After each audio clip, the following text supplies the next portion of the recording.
Social media is destroying the mainstream media's narrative. This and more on the Manitoba Freethinker Podcast.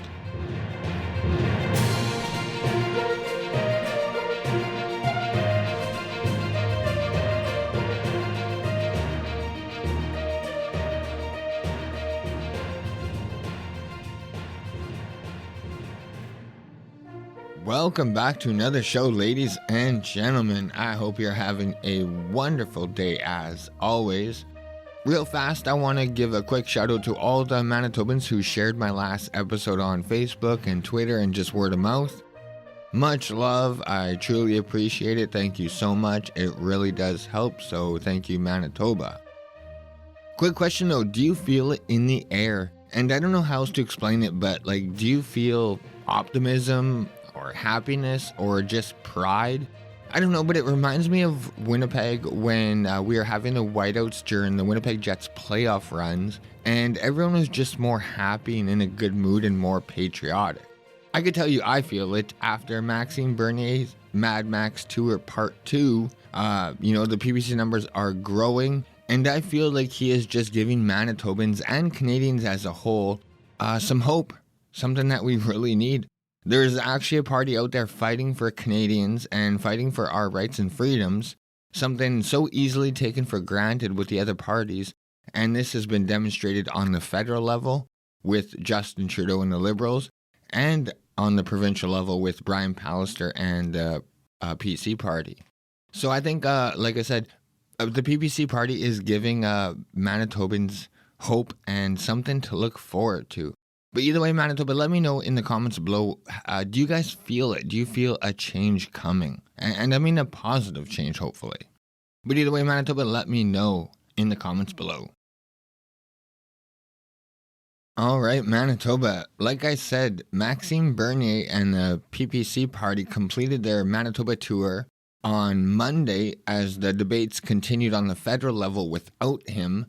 They were able to exclude him based on some poll they conducted to show that he doesn't have enough support nationally, which seems to be flawed, seems to clearly be flawed. Everywhere this man goes throughout the country, he is welcomed with massive crowds, and more importantly, with love and support. This man is loved and supported everywhere he goes throughout Manitoba and Canada as a whole.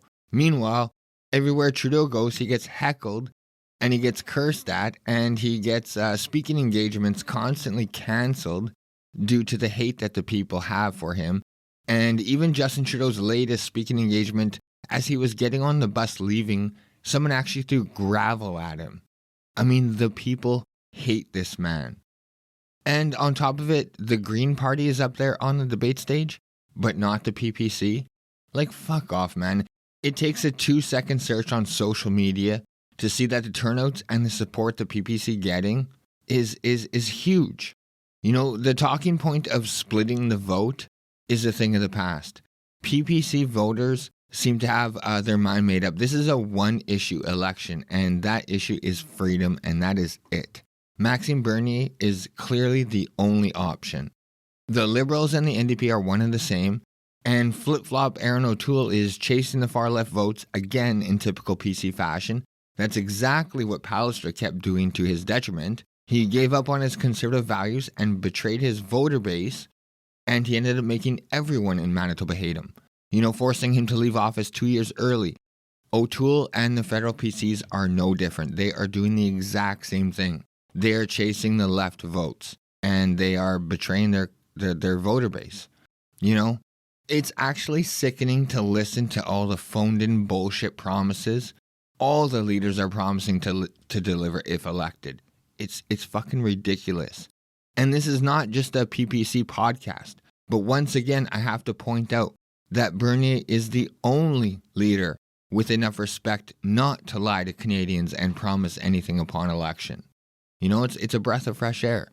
So a party that actually believes in the Canadian Charter of Rights and Freedoms, and a party that has a leader that doesn't promise a bunch of BS lies conveniently during election time, yeah, they got my vote.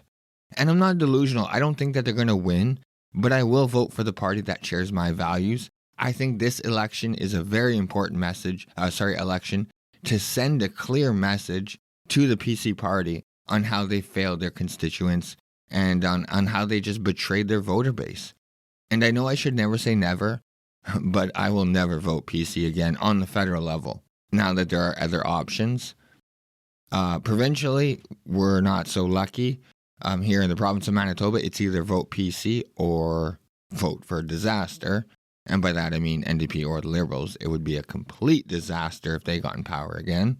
But on the provincial level, maybe, just maybe, the PC party isn't a complete lost cause for that. Or either that or the PPC infiltrated the PC party, because that is the only option for Manitobans for the October 30 vote. But either way, Ken Lee is a leadership candidate hopeful, and he hasn't officially entered the race yet. He needs 1,000 members in support, and he has to pay the $25,000 entrance fee. And just so you know, if you want to become a member, it will only cost you $20 to do so. And then when a ballot is sent to you, you just have to put Ken Lee's name down in support. But some things that might interest you about Ken Lee, according to his advertisement, is this is the things that he stands for. No vaccine passports, vaccination not a job requirement, churches and businesses are all essential, added protection for the vulnerable, terminate photo enforcement, which I highly support, increase hospital ICU capacity, and create provincial office for public complaints of service, bureaucracy, and other government and public disconnects. And real fast, I'll just read to you a little write-up about Ken Lee. Just give me a second, I'll pull it up. Okay, a word about Ken Lee, candidate for MB PC party leadership. During the pandemic, like all of you, I became someone who lost many freedoms. Some of the lockdown rules have never made sense. To fully understand how we are being controlled, there needs to be clarity and transparency. I plan to take a common sense approach to the problem facing Manitobans by using and applying the facts and science as the basis for steering the ship back in the right direction, in all areas including healthcare, education, and economic recovery. I believe in freedom, which includes your right to take the vaccine and my right not to take the vaccine. I am not anti-vaccination. Ken Lee echoes your voice if you want to talk about common sense and conservatism. He stands for freedom. I have no governing experience. What I do have is a lifetime of involvement and values. My views these days is that PC stands for political correctness and less for progressive conservatism. Amen to that, brother. Ken has an extensive political background, having served as MBPC party as a volunteer, as well as serving as the chief financial officer for 12 years. He co-chaired the leadership committee with Clayton Maness, and together they wrote the rules for the one-member, one-vote system that is in place today. He worked in a financial capacity for provincial campaigns up to 2015. In 2016, he prepared the budget for the winning campaign. Recently, he was the campaign manager for a hardworking team in CN River, with victories in 2016 and 2019. The bottom line is Ken knows how to win. Canadians cherish their freedoms. Many have died to preserve them. Currently, there are numerous constitutional challenges and appeals over how governments have been systematically taking away our freedoms. While most challenges are still before the courts, there is an emergent belief in Canada that the Charter of Rights and Public Health Act have been used by governments to justify the erosion of our freedoms. Ken is a chartered professional accountant with the KJL and Associates. He understands the challenges faced by small businesses. As a practicing professional accountant, he has broad experience in all business issues and taxation. During the last 18 months, he has counseled many small businesses during these ongoing unnecessary lockdowns. Ken has volunteered throughout his lifetime. He has been the chair of several nonprofit organizations, including Osborne House, 5 years, the Refit Center, 12 years, and Pine Ridge Golf Club, 10 years, Manitoba Jockey Club, Assiniboine Downs, 15 years, and CFO of PC Party of Manitoba, 12 years, and proudly as a meal server at Winnipeg's Silo Mission. So if that is something that you think you might be interested in supporting, like I said, it may cost you $20 to get his name on the ballot, and then when that happens, vote for him if he shares your values. But either way, corporate media wasted no time in trying to scare the weak here in the province of Manitoba. And this is obviously stemming from Maxime Bernier's visit and the PPC rallies that were held throughout the province, putting out articles titled, quote, PPC leader Maxime Bernier returns to Manitoba toting anti-vaccine passport message, or, quote, People's Party leader Maxime Bernier attends 3 rallies, doesn't quarantine upon entering Manitoba, or a subtitle, quote, Bernier, previously arrested for failing to self-isolate after entering Manitoba in June, defied rule again, end quote. So, I mean, if you actually read these articles, they are even worse than the titles. I'm not going to bore you with it, but I mean, I love how they still want to lie about the attendance of these events. They really want to make it seem like only a fringe, far-right, small group of Manitobans are opposed to these lockdowns and vaccine passports. But social media is killing their narrative. It's destroying it. In a 2-second search, you could find out the truth. You know, in one of the CBC articles, it said in the write-up, it said there were a few hundred people in attendance. But if you scroll down 4 paragraphs in the same fucking article, they have a picture of the event, and underneath the picture, it states that there's an estimation given between 1,000 and 2,000 people are in attendance. Like, are you kidding me? Which one is it? A few hundred, a few meaning 3. So in the write-up, they're saying 300 people attended, but the picture clearly shows either 1,000 to 2,000 people attending. Like, which one is it, 300 or 2,000 people? That is a big fucking difference. But that is our mainstream media. That is how they want to portray this. Like I said, they want to make it seem like it's just a far, fringe, small group of Manitobans. The latest scare tactic in Manitoba from our government, and this is happily being parroted by our broken mainstream media, is now that we're going to be reporting cases, hospitalizations, and ICU admissions into 3 groups: unvaccinated, partially vaccinated, and fully vaccinated. And they're going to be reporting these based on the regions. Like, this is just the next step in divide and conquer. They really want Manitobans out there to be divided and fighting with each other. That is the only reason why they're dividing Manitobans between unvaxxed and vaxxed. I believe this step is necessary for them to try to get Manitobans on board for what they have planned for in the future. And that's regional openings. That's having 2 economies, one for vaccinated and one for unvaccinated. And just take a look at Australia if you don't think that could happen in a first world democratic country. And the third thing I think that's coming, and this is for something for those double-dosed folks, they might want to pay attention to this. Now that they have a scale for you guys, the double-dosed, the fully vaxxed, you can now be slid down the scale to partially vaxxed once the 3rd, 4th, and 5th shots come down the pipe. So like I said, these vaccine passports, they'll start with COVID.